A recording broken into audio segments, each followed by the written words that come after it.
em atacar com 5 jogadores a linha do Flamengo de 4 defensores, ou porque você acha que esse hoje é o Palmeiras ideal com o Luan? Obrigado.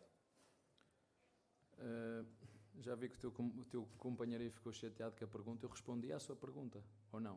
Você perguntou-me se lá na frente esses 4 pontos podem fazer diferença. Eu disse, pode.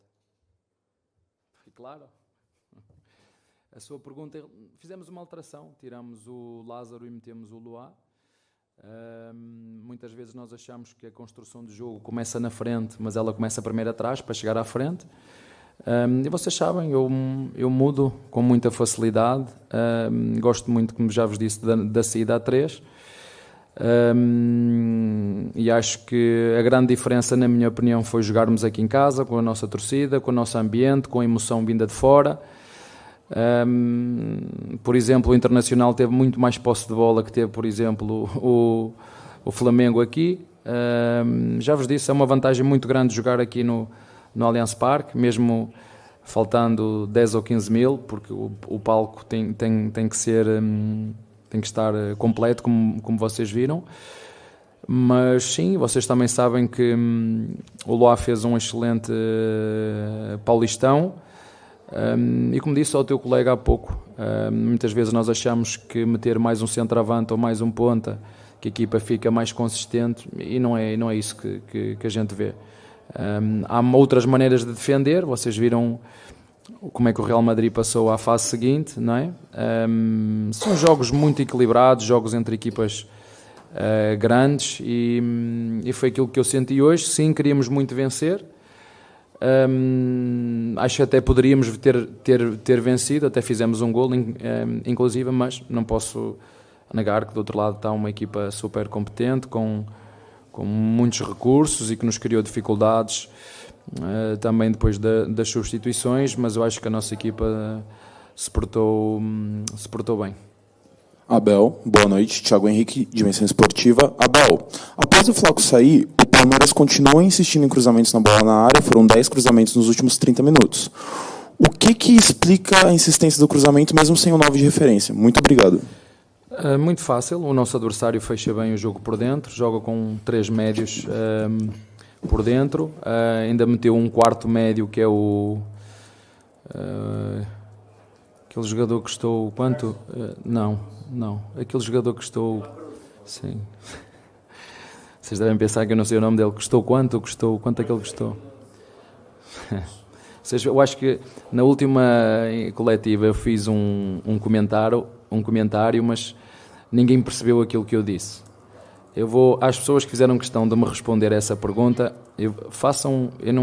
eu fiz que o Flamengo, sim, tinha dinheiro. Vejam nos últimos 5 anos o nível de contratações do Flamengo. Foi isso que eu quis dizer para quem não percebeu.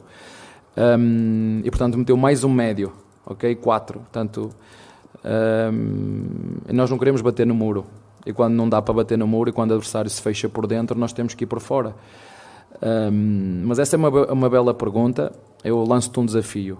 Vais a esta jornada, vê quantos golos foram de jogo interior, vê quantos golos foram de cruzamentos e vê quantos golos foram de jogada individual. E depois a gente fala como é que a gente entra. Nós entramos conforme o adversário nos deixa. Não é? Se o adversário, vocês viram 2 ou 3 viradas na primeira parte, da direita para a esquerda, apanhar o Mike sozinho. Porquê? Porque o adversário, primeiro, o Flamengo defende-se muito bem. 2 blocos de 4, mais 2 na frente, junta bem, fecha bem o corredor da bola, fecha bem o corredor central. E não é por acaso que é uma das melhores defesas, não é? Fecha-se muito bem, e nós temos que usar, quando nos fecham o corredor central, temos que usar os corredores de fora, e normalmente por isso é que é sempre muito mais difícil entrar por dentro, e nós fizemos o mesmo. Acho que nós não deixamos o nosso adversário, como disse, jogar. Sim, achei que nós fomos mais pressionantes, temos uma pressão muito mais forte do que o nosso adversário, enquanto o nosso adversário, na minha opinião, não teve o mesmo ímpeto na mesma pressão, mas há várias formas de defender e várias formas de atacar, e todas elas estão certas. O importante é que os jogadores as assimilem e as aceitem. Um dos cruzamentos deu golo, que até foi de falta. 2 deles, o goleiro do nosso adversário saiu muito bem, inclusive um deles ia direitinho para as mãos do Rony, e o goleiro fez muito bem o trabalho dele, que é ser ousado. E acho que, lembro-me, não sei se o cruzamento foi do Menino ou do próprio Estevão, em que ele tirou a bola da cabeça do nosso centroavante, mas é uma das formas, não é única, é uma das formas. Cruzamentos, ações individuais, vocês viram 3, 4 remates do Hendrick, viram faltas, e os cruzamentos é uma das formas que temos também para fazer golos. Abel, boa noite. O próximo jogo do Palmeiras é na altitude. E o Everton, assim que ele saiu do campo, ele falou ali na entrevista que os jogadores estão fazendo um suplemento diferente com a nutrição há praticamente 10 dias. Como é que está a preparação para esse jogo em relação à altitude? O que seria esse suplemento diferente? Você pode falar para a gente? Obrigado. Primeiro dizer-vos que o nosso adversário jogou quinta-feira. E nós jogamos domingo. Temos uma viagem pela frente de 6 horas. Eu gostava que vocês ouvissem com atenção o que o Guardiola tem falado agora sobre ter 2 dias de descanso ou 3 dias de descanso. Gostava que vocês ouvissem, vocês, imprensa brasileira, dessem atenção às últimas 2 coletivas que o Guardiola fez. E digo ao Guardiola, se ele se queixa com o campeonato que ele tem, se vier aqui competir para o Brasil com a quantidade de viagens que temos que fazer, ele não faz nenhuma viagem de 6 horas para ir jogar.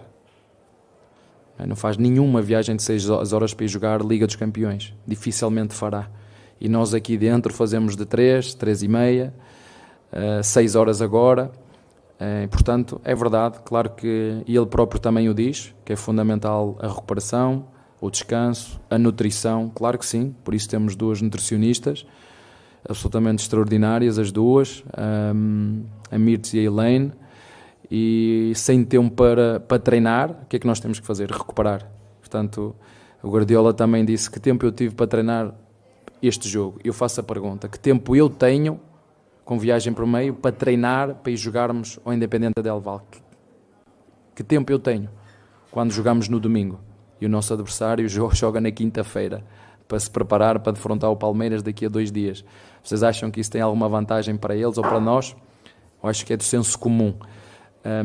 E como te disse, claro, é fundamental nós capricharmos na hidratação, na suplementação, no recovery. É fundamental isso. Mas não há milagres. Como diz o Guardiola, não há milagres, não é? Todos temos limites e o limite é olhar para os nossos jogadores e se tivermos que trocar 11, vamos trocar 11, porque é assim e nós temos que aceitar. Tem coisas que são ruins para nós enquanto seres humanos, naquilo que tem a ver com a não recuperação dos nossos jogadores, e tem outras vantagens. Quanto mais jogos houver, mais o lado financeiro vai prevalecer e que também ganhamos com isso. Portanto, é só ver aqui onde é que está o equilíbrio da coisa. Abel, também não entendo quem é o gênio que coloca um jogo desse porte, Palmeiras e Flamengo, favoritos ao título, na terceira rodada de 38 de um longo campeonato. Mas, enfim, essa é uma outra conversa. Isso não é sorteio, não é? É sorteio. É sorteio? Sorteio é o que calhar. Do campeonato é sorteio. Eu não sei, mas eu acho que é sorteio. Portanto, se é sorteio, é sorteio. Ruim para o futebol, na minha opinião, nesse momento. Concordo contigo sobre a discrepância de investimento do Flamengo. É impressionante como os caras contratam o valor de jogadores, nível de jogadores, e é por isso também que eu sou muito admirador do seu trabalho, que você faz mais com menos, porque o Palmeiras, apesar de top, não investe tanto no time como o Flamengo. Depois do elogio, a pergunta. Para o nível técnico que a gente tinha hoje à disposição no gramado, tanto do Palmeiras quanto do Flamengo, não teve muita briga? Eu sei que é competição, que o jogo é pegado, mas teve muita briga e pouco futebol? É uma boa pergunta, assim, não é o gramado. Eu já vos disse, eu sou o primeiro a reclamar de tudo, não é? Vocês dizem que eu reclamo de tudo. Vos garanto que não é do gramado. Para vos ser sincero, há gramados naturais muito piores do que os nossos sintéticos, e o primeiro sintético foi o do Atlético Paranaense, o segundo foi o Palmeiras, e o terceiro, se não estou enganado, e corrija-me se eu estiver enganado, acho que foi o do Botafogo. Juventude também tem? Aí tem, pronto. E porquê é que tem? Tem porque a quantidade de jogos que há no Brasil é impossível manter uma qualidade de um gramado, como por exemplo tem o Corinthians. O Corinthians só joga lá o Corinthians. Quando a CBF, se assim posso dizer, conseguir meter em todos os campos a qualidade do gramado que está, por exemplo, no do Corinthians, aí nós podemos reclamar dos sintéticos. Não é? Porque eu já fui jogar a vários campos grandes e o gramado é... Pronto, é você que está a falar, eu nem queria falar nisso. Sim, é ruim e vocês sabem, é ruim, é muito mais propício a lesões e a entorces do que a grama sintética. Agora me diz, não, eu olho para aquele jogo que ainda vi, o City com o Real Madrid, parece o tapete que eu tenho lá em casa, aí estamos a falar de outro nível. Portanto, nós vamos falar, e eu aí concordo, dos sintéticos quando todo mundo no Brasil tiver o mesmo nível de gramado que tem o Corinthians. Aí nós podemos dizer, não, é melhor realmente um gramado natural ou igual à Europa, um gramado natural do que um gramado sintético, porque 80% dos gramados aqui, eu lamento dizer isto, mas são não bons, não são bons. E Morumbi, pronto, não vou dizer que não, porque eles também trocam com alguma frequência quando há shows, não é? Mas para mim o melhor, também já o disse, não tem problema nenhum, uma coisa não tem a ver, somos rivais sim, somos rivais do Corinthians, mas a minha opinião é que quando todos os campos no Brasil tiverem um gramado igual ao do Corinthians, aí nós podemos falar do sintético, o que não é o caso, e tem muita interferência na qualidade do jogo, ter uma grama em condições. Em relação ao resto, vocês sabem que são jogos equilibrados, eu entendo que vocês aqui gostam de ver jogos como já deu um Flamengo contra o Palmeiras, uma Supercopa ou Recopa. Supercopa deu, não sei quando foi o jogo, 4-3, foi um jogo espetacular, mas se calhar foi um jogo tático, vocês não gostam da tática e têm toda a razão, muito mal jogado. Ou seja, taticamente foi um jogo, para haver tantos golos, taticamente foi muito mal jogado. E o treinador, eu penso assim, não sei como é que pensou o Tite, não gosta seguramente, eu acho que ele também pensa da mesma maneira, que não gosta de jogos mal jogados taticamente. E quando vocês veem grandes equipas a jogarem uma contra outra, não é aqui, em todo lado, há sempre poucos golos e poucas oportunidades, porque são equipas com muitos recursos humanos, com bons jogadores, e houve duas equipas, uma que tentou pressionar e nós pressionamos alto, pressão, não deixar o adversário gostar do jogo, coisa que, por exemplo, não fizemos contra o Internacional. E pronto, acabou por ser um 0-0 e acredito que para quem gosta de ver golos, aí eu tenho que concordar, foi um jogo que sem golos, é um jogo que não foi bonito. Eu vejo de outra maneira, claro que eu queria golos, claro que eu queria ganhar, inclusive fizemos um golo, estava fora de jogo, mas não foi por aí. Duas grandes equipas com grandes jogadores, e pronto, e deu 0-0, e como te disse, achei que nós poderíamos ter ganho, mas não podemos não negar que do outro lado está uma equipa também com muita qualidade e pronto, e vocês viram, o nosso adversário mexeu na equipa e criou-nos alguns problemas, mas a nossa equipa deu sempre boa resposta. Boa noite, Abel, Regis do Tifose 14. Eu queria que você explicasse a ideia de ter tirado o Murilo e colocado o Palmeiras um pouco mais à frente nos últimos 15 minutos de jogo. Não é muita mudança tática. Não foi o contrário. Não é muita mudança tática, mas tirou o terceiro zagueiro, colocou um jogador de meio campo, que foi o Lázaro. E por que da escolha do Murilo também? Mas a equipa manteve-se igual, porque, repara, quem vinha a fechar essa linha de 5 ou de 3, como você quiser, foi o Rocha, começou a fazer. Quer dizer, a equipa não mudou absolutamente nada, não mudou nada. O Murilo saiu porque, como eu disse aqui ao teu colega, não há milagres, ele fez substituição, fez sinal para o banco, não aguento mais. E pronto, tivemos que o tirar, eu disse-vos. Ao contrário do que alguns dos vossos colegas me falam, se preocupa, vai jogar agora com o Internacional e depois com o Flamengo e depois com o Independente Del Valle e depois... O que me preocupa não é os nossos adversários, o que me preocupa é o tempo que nós temos para recuperar, porque isso depois tem interferência na qualidade do jogo, na velocidade do jogo. Isso é o que me preocupa, é como é que nós vamos recuperar os nossos jogadores. Isso sim, é o que mais me preocupa agora. Abel, não sei, posso estar errado, eu vejo o Richard Rios com muita movimentação dentro do campo e o Veiga dá aquele passinho que o Zé Rafael deu para trás, né? O Veiga tá mal, o Veiga não joga mais, mas eu estou sentindo que ele está jogando mais taticamente do que até aparecendo. E aparece só nas bolas paradas, numa falta, no escanteio. Só para lembrar que há 2, 3 jogos ele deu 3 assistências para o Palmeiras virar o jogo contra o Liverpool. O que está acontecendo com o Veiga? A culpa é minha porque eu já o devia ter tirado em 2 ou 3 jogos e estou sempre a metê-lo. Aí a culpa é minha, a responsabilidade é toda minha. Nós, como tu disseste bem, nós sabemos que o Veiga a qualquer momento nos pode dar coisas e decide jogos. Como disseste bem, fez 3 assistências. E o problema é o treinador que insiste em estar sempre a metê-lo e ele precisa descansar. Ainda hoje eu sei, há 2 dias o Veiga não ia jogar. Há 2 dias eu achava que o Veiga não ia jogar, em função do que foi a análise que fizemos, da recuperação que fizemos, das dores que ele sentia. Eu disse, ele hoje não vai jogar, mas a vontade dele é tanta de nos ajudar e nós sabemos que ele é um jogador diferenciado, é um jogador diferente e uma equipa como a nossa, não é? Eu tenho o Veiga e estamos à procura de tentar arranjar um bom substituto à altura. Por exemplo, o nosso adversário tem o Rascaeta, tem o De La Cruz, e eu tenho forçado muito, por exemplo, o Veiga e como eu vos disse, muitas vezes vocês reclamam da fase dos jogadores. E deixem que eu vos diga de coração, não é porque eles não querem, é porque eles não conseguem, porque jogam cansados, que jogam com a bateria. Sabem quando vocês pegam no vosso telemóvel e a bateria está a 50%?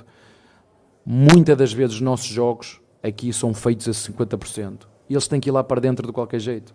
E depois nós queremos que aos 70 minutos, aos 80, eles tenham a frescura mental para fazer bem o passe, para fazer bem o cruzamento. E quando tu estás cansado aqui, reflete-se ali. E é verdade, o Veiga não está na sua melhor forma e o responsável sou eu. Porque já, se calhar, devia ter poupado muito mais no Paulista, devia ter poupado muito mais, ainda agora, por exemplo, no jogo que nós fomos jogar ao Vitória, não devia ter jogado. Não é? Claro que eu agora só sei agora, depois das coisas terem acontecido, não devia ter jogado no Vitória, e eu meti-o a jogar, ainda assim, tiram ou não tiram o intervalo, mas depois precisarmos, se o Vitória fizer um golo, como é que... E pronto, e como eu vos digo, muitas vezes a má forma dos nossos jogadores, a responsabilidade é minha, porque eu tento ajudá-los, eu tento ler, e este é um caso deles. Já devia ter descansado há mais tempo. Vocês viram o próprio treinador do Flamengo, o Tite, a falar de alguns jogadores que não... E é verdade, não há como. E eu, a sorte tenho que temos um núcleo de saúde e performance espetacular que nos ajuda a recuperar os jogadores, e depois tem o treinador que às vezes tem que meter os jogadores mais experientes, como ainda foi hoje, mais vivos, preparados para estes jogos, e os que entraram muito bem, ajudaram-nos, é muito bom, e é isso que nós temos que valorizar. Um Estevão que nos está a ajudar, um Luís que fez um excelente jogo em São Lourenço, o próprio Lázaro que se está a adaptar aqui, o Hendrick hoje fez um jogo também bom, bem conseguido, pena naqueles 2 ou 3 rasgos que ele sempre tem nos jogos não ter tido 1 ou 2 remates que podiam ter tido no golo e não foram. E a diferença é essa, nós formamos jogadores com muita qualidade e o nosso adversário compra jogadores. Foi isso que eu quis dizer na última conferência. Abel, aqui atrás, aqui nas câmeras. Desculpa.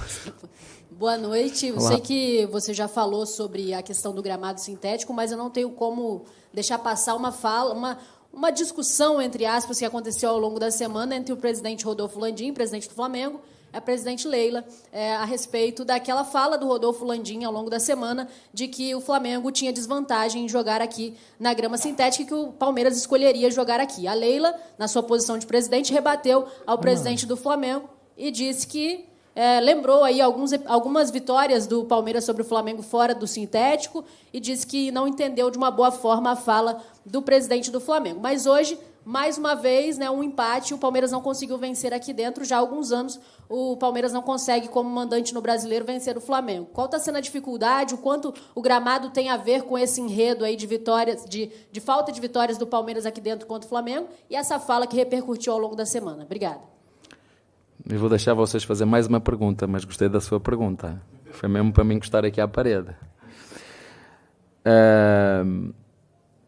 Eu vou te dizer, eu gosto das mulheres porque as mulheres são muito diretas.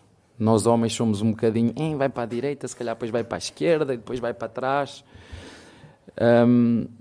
Eu sou o que sou hoje, e eu hoje sou o que sou porque a minha esposa é quem é, senão eu não era o que sou hoje. Mas eu, para ser sincero, eu gostei da resposta da Leila, não é? Porque são factos. E para falar em factos, e não vamos dar desculpas do gramado sintético, a jogar aqui em casa eu ainda não consegui ganhar ao Flamengo. E é no sintético. Ainda não consegui. E no gramado já consegui ganhar e já consegui perder. Mas no sintético aqui eu nunca consegui ganhar ao Flamengo. Mas como disseste bem, eu não queria... Eu acho que até para vocês é bom ter esta pimenta e este sal sem faltar ao respeito. Eu acho que os dois presidentes, tenho certeza que os dois presidentes se respeitam e os clubes se respeitam porque precisamos muito dos dois e ninguém me leva a mal, mas eu acho que é bom para todos assim, uma pimentazinha, um sal na hora certa e vocês têm essa capacidade, como tu ainda agora tiveste a fazer essa pergunta, não é?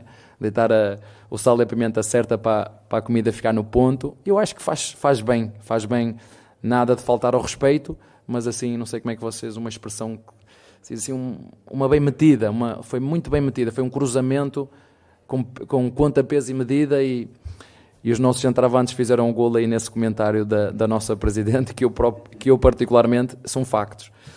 Mas pronto, é só isso, obrigado pela pergunta, eu acho que fui claro e vou-vos deixar fazer mais uma, que eu não queria que acabasse assim a conferência, pode ser? Podem fazer mais uma? Deixas fazer.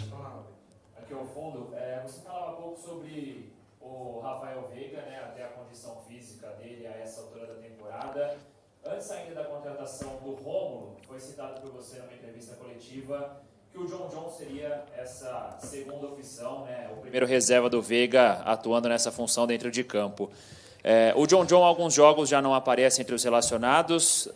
Durante a semana tivemos a notícia de um interesse do Bragantino que o Palmeiras optou por mantê-lo no elenco. Queria te ouvir, em relação ao John, o que é planejado pela comissão técnica do Palmeiras, por que há algum tempo ele já não aparece entre os relacionados e por que também não surge como uma opção nesse momento em meio a esse aspecto físico do Veiga? Obrigado. Obrigado pela pergunta.